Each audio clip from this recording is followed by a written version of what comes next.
ल आज एउटा यस्तो विषयमा कुरा गरौँ जुन सायद हामी सबैले कहिले न कहिले भोगेका छौँ, कम्मर दुखाइ। यो एकदमै सामान्य समस्या भए पनि यसले हाम्रो दैनिकीमा निकै ठूलो असर पार्न सक्छ। त्यसो भए आउनुहोस् यसलाई अलि गहिरिएर हेरौँ र यसका कारणहरू, खतराका सङ्केतहरू र समाधानका उपायहरू के हुन् भनेर बुझौँ। सुन्दा अचम्म लाग्न सक्छ, तर झण्डै 84% वयस्कहरूलाई आफ्नो जीवनमा कम्तीमा एकपटक तल्लो ढाड दुख्ने समस्याले सताउँछ। यो तथ्याङ्कले नै देखाउँछ कि यो कति सामान्य कुरा हो। मतलब यो समस्या भोग्ने कोही एक्लो छैन। तर यहाँ एउटा राम्रो कुरा छ। धेरैजसो, मतलब लगभग 90% कम्मर दुखाइ मेकानिकल वा नन स्पेसिफिक खालको हुन्छ। यसको मतलब के हो भने यो कुनै क्यान्सर वा इन्फेक्सन जस्तो ठूलो रोगले गर्दा भएको होइन। यो त प्राय हाम्रो मांसपेशी, लिगामेन्टमा सामान्य तनाव परेर हुने दुखाइ हो, जुन आत्तिहाल्नुपर्ने कुरा होइन। त्यसो भए यो विश्वव्यापी समस्या कतिको ठूलो छ त? आउनुहोस् यो सामान्य देखिने दुखाइले व्यक्तिगत र आर्थिक रूपमा कस्तो प्रभाव पार्छ भनेर हेरौँ। कम्मर दुखाइ मानिसहरू डाक्टर कहाँ जाने एउटा मुख्य कारण नै हो। अनि यसको आर्थिक पाटो हेर्ने हो भने अमेरिकामा मात्रै यसको उपचार र व्यवस्थापनमा हरेक वर्ष $200 अरब भन्दा बढी खर्च हुन्छ। सोच्नुस् त कति ठूलो रकम हो यो। यो खर्च किन यति धेरै हुन्छ भन्ने बारे हामी पछि फेरि कुरा गर्ने नै छौँ।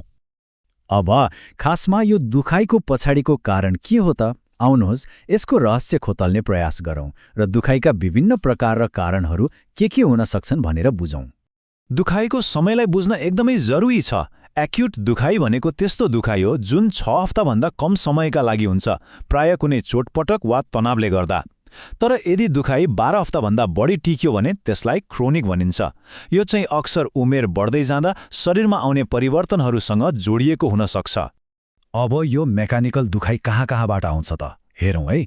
कहिलेकाहीँ धेरै काम गर्दा वा अचानक नसुहाउँदो तरिकाले चल्दा मांसपेशी र लिगामेन्टमा मोच आउन सक्छ।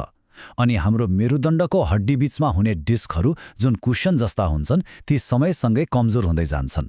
त्यस्तै जोड्नीहरूमा भएको कार्टिलेज खिएर पनि सुन्निने र दुख्ने हुन सक्छ। अब हामी सबैभन्दा महत्त्वपूर्ण कुरामा आउँदैछौँ, डाक्टरलाई कहिले देखाउने।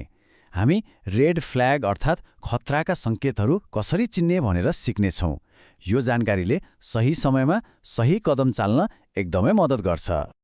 त्यसो भए यो रेड फ्ल्याग भनेको के हो त? खासमा यी यस्ता लक्षणहरू हुन् जसले दुखाइको पछाडि कुनै गम्भीर स्वास्थ्य समस्या लुकेको हुन सक्छ भन्ने सङ्केत दिन्छन्। यस्तो बेला तुरुन्तै डाक्टरको सल्लाह लिनुपर्छ। एउटा कुरा के बुझ्नुपर्छ भने एउटा मात्र रेड फ्ल्याग देखिँदैमा आत्तिहाल्नु पर्दैन। तर जब यस्ता धेरै सङ्केतहरू एकैपटक देखिन्छन् तब चाहिँ यसलाई गम्भीर रूपमा लिनुपर्छ। त्यसैले लक्षणहरूको समग्र प्याटर्न हेर्नु महत्त्वपूर्ण हुन्छ। यो एउटा एकदमै जरुरी रेड फ्ल्याग हो जसलाई कडा इक्विना सिन्ड्रोम भनिन्छ। यदि अचानक पिसाब वा दिशा रोक्न गाह्रो हुने, गुप्ताङ्गको वरिपरिको भाग लाटो हुने वा दुवै खुट्टा झन्झन कमजोर हुँदै जाने जस्ता लक्षण देखिएमा यो एक मेडिकल इमर्जेन्सी हो। यस्तोमा 1 मिनेट पनि ढिला नगरी अस्पताल जानुपर्छ। अर्को रेड फ्ल्याग हो क्यान्सरको सम्भावना। यदि पहिले क्यान्सर भएको इतिहास छ, बिना कारण तौल ह्वात्तै घटिरहेको छ, अनि आराम गर्दा पनि दुखाइ कम हुनुको सट्टा बढिरहेको छ भने यो पनि एउटा गम्भीर सङ्केत हुन सक्छ।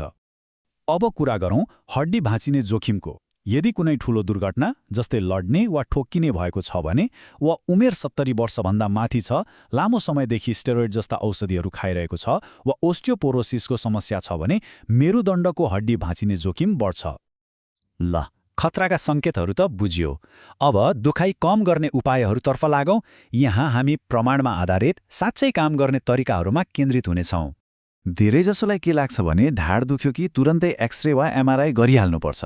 तर सत्य के हो भने सामान्य दुखाइको लागि यो पहिलो कदम हुनु हुँदैन। याद छ हामीले अघि त्यो ठूलो आर्थिक भारको कुरा गरेका थियौँ? हो, त्यसको एउटा कारण यस्तै अनावश्यक इमेजिङ पनि हो। अध्ययनहरूले के देखाएको छ भने हतारमा इमेजिङ गराउँदा परिणाम झन् नराम्रो हुन सक्छ र अनावश्यक अपरेसनतिर धकेलिन सकिन्छ। त्यसो भए सही तरिका के हो त? पहिलो कुरा, सक्रिय रहनुहोस्। आफ्नो सामान्य दैनिकीमा फर्किने प्रयास गर्नुहोस्।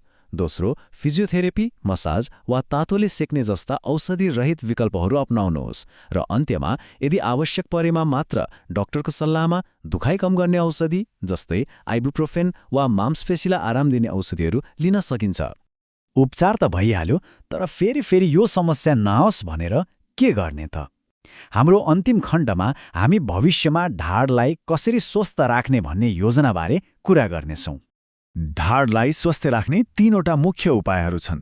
पहिलो, आफ्नो शरीरको तौललाई नियन्त्रणमा राख्नुहोस्। दोस्रो, नियमित व्यायाम, खासगरी पेट र ढाडको मांसपेशीलाई बलियो बनाउने खालको व्यायाम गर्नुहोस्। र तेस्रो, धूम्रपानबाट टाढै रहनुहोस्। सुन्दा अनौठो लाग्ला, तर धूम्रपान र लामो समयसम्म रहने ढाड दुखाइबीच सम्बन्ध देखिएको छ। हाम्रो ढाड जीवनभर चल्न र गतिमा रहनका लागि बनेको हो। यसलाई बलियो र स्वस्थ राख्न आजैदेखि केही कदम चालौँ न त। धन्यवाद।